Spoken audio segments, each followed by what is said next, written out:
Hi guys, welcome back to my channel. So today's video is going to be another tea and talk with me.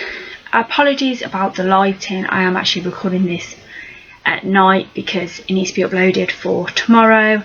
I've had a super crazy weekend, so I'm just getting this filmed for you now. So today's tea and talk topic is basically going to be just about how I've been coping as a newly single mum and everything about obviously going into lockdown too. So let's start off with how it's been coping as a single mum. So being a single mum, I've had my ups and downs, I've had my good days and my bad days. I think when you're a new single mum, or just a single parent in general, I'm not going to specifically say just as a single mum, obviously I am speaking as a single mum, but I'm hoping if there are any just single parents and single dads out there, they might possibly relate, so we'll hope for the best. But yeah, I think as long as you've got family and friends to lean on for support and to talk to about anything, that's definitely been how I've been able to cope, is having friends and family to rely on and really cherishing the good days, because the good days do outweigh the bad days. So Natalie could be having a particularly really bad day or a few bad days in a row, but then could be an absolute gem for a week, a month, who knows. But as long as you have friends and family to sort of say, Chloe or whoever, you're doing a really great job, and you know, just take the bad days with a pinch of salt, because the good days are going to come and the good days are so much better. Yes, I never thought a nearly 1 year old, she's not even one yet, would make me cry at times, but my God, she does. But we have a complete combination of happy tears, sad tears, sleep deprived tears even, but we make it through and we just take every day as it comes. And honestly, not to obviously blow my own trumpet, or a saying that I said which my mum found hilarious was toot my own horn. Don't know why I said that, just did, but either way, whichever one you want to use, I think I am doing a really great job. I have an amazing support network of friends and family, and even people who don't see me all the time, or don't even really see me with Natalie, parenting Natalie.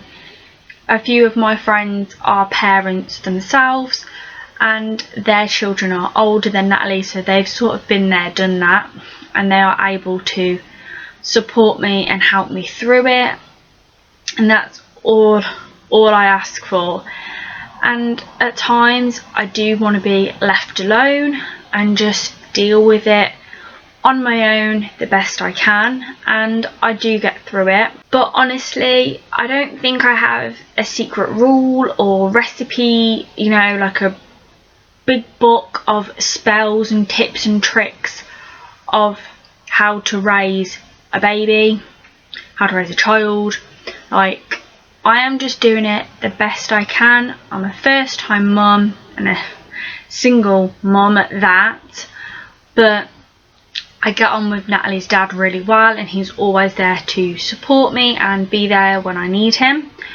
If, for example, I've been having a few really bad days with Natalie and I'm really sleep deprived, I know I can message him and say, hey, can you take Natalie for a couple of hours so I can catch up on sleep? Same as I can do that with my mum as well. But sort of tying in with the whole lockdown number 2 and how this affects everything, because I'm a single person, I am a social bubble with my mum. So I joined up with my mum's household, so me and my mum don't need to social distance, and therefore she doesn't need to social distance with Natalie. So if I need my mum to help out with Natalie, she is normally the first person I will go to, will be my mum, because it's just easier. But I do also now have her dad, Natalie's dad, a little bit more now. So me and him need to social distance, but he doesn't need to social distance with, obviously, Natalie, which has been the rule in place since lockdown number 1, was that separated parents were still able to see their child or children. So we've kept that in place, and it's even better now that he is able to help out a little bit more with Natalie. So when I need a little break or I'm tired, and I'm not going to sit here and feel bad for the fact that I've said I need a break, because I think any parent, especially single parents, do need a break every now and again, whether that's to catch up on sleep, watch a film on their own, have a little pamper time. Especially if you're a single mum, you might want to have a little pamper. If you're a guy, bear in mind not so much with lockdown, but you might want to go to the pub with your mates. And I don't think any parent should be made to feel guilty for wanting to have some alone time and just some time away from your child or children. So that's one really important thing that I want to make very clear to everyone out there, is that don't feel guilty for wanting some alone time. Don't feel guilty for wanting to accept help that's offered, or even ask for help, because that used to be my biggest thing. I never wanted to ask for help.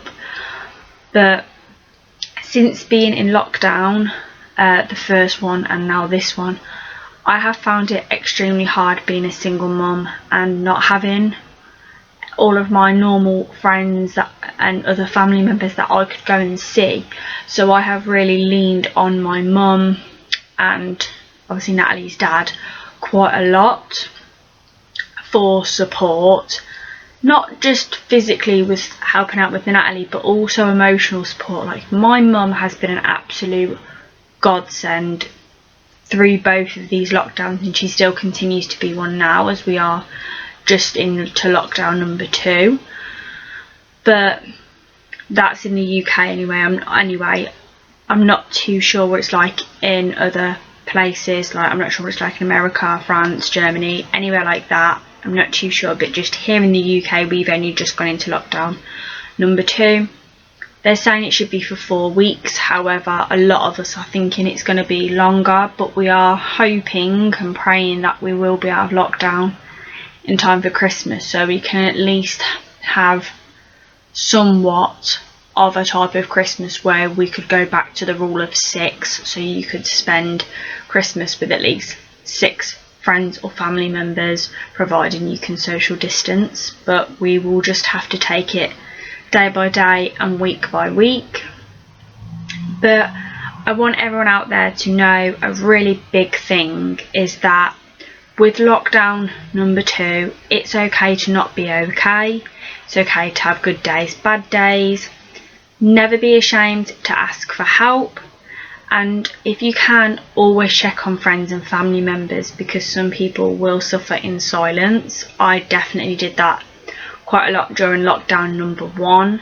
So with lockdown number 2, I'm constantly calling my friends and family, and if I want to ask for help, I have now admitted that I'm not too big or too brave to ask for help, and I will ask for it if I need it. But let me just quickly wrap this all up, because I feel like I have been rambling a lot. So my main things are, I don't have a big magic book of tips and tricks. I'm a first time mum, a single mum, and I'm just doing the best I possibly can, and definitely relying on the support of friends and family, but also reaching out to them as well to make sure they're okay, because that's the important thing. Always keep looking out for each other and support each other, not just because of lockdown, just in general. It's a nice thing to do, is see how those closest to you are. Regarding lockdown number 2, again, just support each other, be there for each other, and let's follow these rules, because I know for a fact I really don't want Natalie's first birthday to be in lockdown, and I definitely don't want Christmas to be in lockdown either. I really want to be able to go and see my dad, especially because Christmas is a hard time for my family, so I really like to be there for my dad and my uncle. So let's just take it day by day, and hopefully we can support each other and be there for each other, and we will get through this. But yeah, sorry if this was really rambly and a bit all over the place. I hope you sort of understood what I was trying to say. But yeah, sorry if it wasn't fantastic. But yeah, I'll see you next time. Bye.